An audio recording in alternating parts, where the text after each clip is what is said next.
सियासत से जुड़ी बड़ी खबर महाराष्ट्र से आ रही है, जहां महाविकास आघाड़ी के बीच सीटों का बंटवारा तो हो गया, लेकिन सांगली सीट को लेकर संकट लगातार बरकरार है। कांग्रेस के स्थानीय नेताओं ने अब उद्धव ठाकरे की पार्टी को सांगली सीट छोड़ने का अल्टीमेटम तक दे दिया है। सांगली सीट उद्धव ठाकरे की पार्टी के खाते में आई, लेकिन कांग्रेस के स्थानीय नेता शिवसेना यूबीटी के उम्मीदवार को स्वीकार करने के लिए तैयार नहीं है।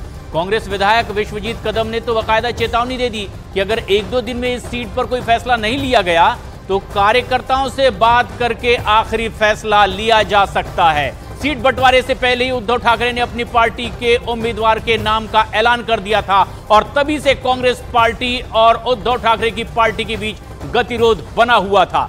आखिरकार अपनी इस सांगली सीट पर बने रहने का दावा उद्धव ठाकरे की ओर से किया गया, लेकिन स्थानीय कांग्रेस के नेता नाराज हैं। माझी नम्र विनंती राहील महाविकास आघाडीच्या आमच्या सर्व नेत्यांना की सांगली जिल्ह्याची राजकीय वस्तुस्थिती आणि परिस्थिती, सत्य परिस्थिती काय आहे ह्याच्या पुन्हा एकदा त्यांनी या ठिकाणी पारख करावी, पुन्हा एकदा त्याची माहिती घ्यावी आणि माहिती घेऊन जर ह्या निर्णयाबाबतीत काही फेरविचार करता येत असेल तर फेरविचार त्यांनी करावा, ही माझी नम्रपणे महाविकास आघाडीतल्या सर्व नेत्यांना ही नम्रपणे विनंती माझी राहणार आहे।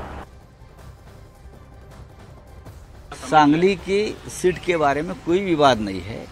वो सीट महाविकास आघाड़ी ने शिवसेना को छोड़ दी है। वहाँ शिवसेना के उम्मीदवार है डबल महाराष्ट्र केसरी चंद्रहार पाटिल। विश्वजीत कदम कांग्रेस के वहाँ के पुराने नेता है। विशाल पाटिल जी वसंतदादा पाटिल जी के पोते हैं। 1-2 दिन में पूरा मामला स्पष्ट हो जाएगा। सर, मांग कर रहे हैं छोड़ने? मांग तो हमारे भी लोग बहुत जगह पे मांग कर रहे हैं ना।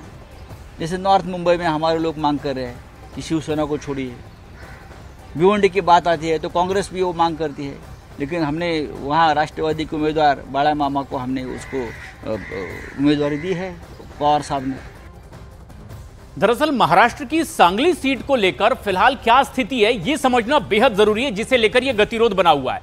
सांगली सीट शिवसेना यूबीटी के खाते में आई, जैसा कि आप तस्वीरों में देख रहे हैं, और कांग्रेस नेता अब भी सांगली सीट पर अपना दावा कर रहे हैं। कांग्रेस के स्थानीय नेता विशाल पाटिल को उम्मीदवार बनाना चाहते हैं, लेकिन शिवसेना अपनी उम्मीदवारी को लेकर के अड़ी हुई है और अब सबके बीच कांग्रेस के स्थानीय नेताओं का विरोध भी जारी है। और अब खबर तो यह है कि कांग्रेस के विशाल पाटिल को वो अब प्रकाश आंबेडकर की पार्टी वंचित बहुजन आघाड़ी से चुनाव लड़ाने की तैयारी भी की जा रही है। दरअसल गठबंधन नहीं हुआ था, उससे पहले उद्धव ठाकरे ने अपनी पार्टी के नेता का ऐलान कर दिया था।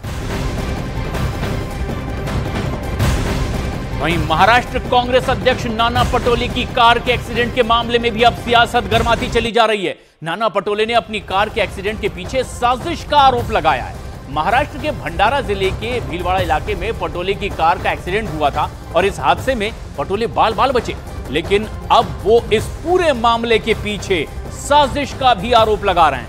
नाना पटोले ने इसकी शिकायत पुलिस से भी की। पुलिस इस मामले की जांच पड़ताल आगे कर रही है, लेकिन सियासी बयानात भी लगातार आ रहे हैं।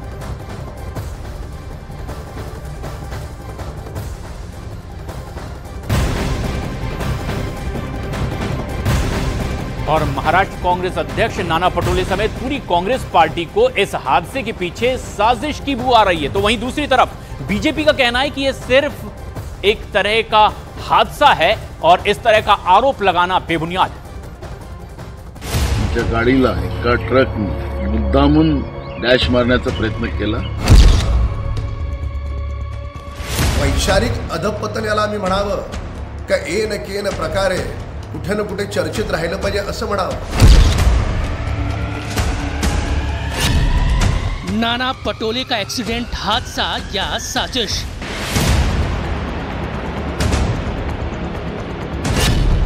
नाना ने उठाए सवाल, चुनाव आयोग पहुंची कांग्रेस।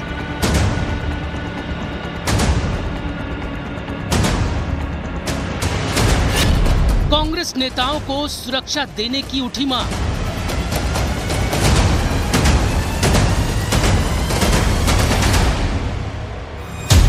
महाराष्ट्र कांग्रेस के अध्यक्ष नाना पटोले के एक्सीडेंट पर सियासत तेज हो गई है। कांग्रेस को महाराष्ट्र के भंडारा में हुए इस एक्सीडेंट के पीछे साजिश की बू आ रही है। फिलहाल पुलिस इस मामले की इन्वेस्टिगेशन कर रही है लेकिन कांग्रेस ने चुनाव आयोग को खत लिखकर जांच तेज करने और नेताओं को सुरक्षा देने की मांग कर दी है। कांग्रेस ने चुनाव आयोग को जो लेटर लिखा है उसमें घटना पर सवाल उठाते हुए कांग्रेस ने इसकी गहन जांच की मांग की है। तो राजस्थान की नागौर लोकसभा सीट पर मुकाबला बेहद दिलचस्प हो गया है। यहां पर बीजेपी की ज्योति मिर्धा के सामने आरएलडी के हनुमान बेनीवाल मैदान में है, जिन्हें ज्योति मिर्धा कलयुग का हनुमान बता रही हैं। चुनावी सभाओं में डिग्री पॉलिटिक्स पर भी अब खूब बहस हो रही है। ज्योति मिर्धा के साथ न्यूज 18 इंडिया की एक्सक्लूसिव बातचीत में आप देखिए किस तरह के दावे ज्योति मिर्धा के।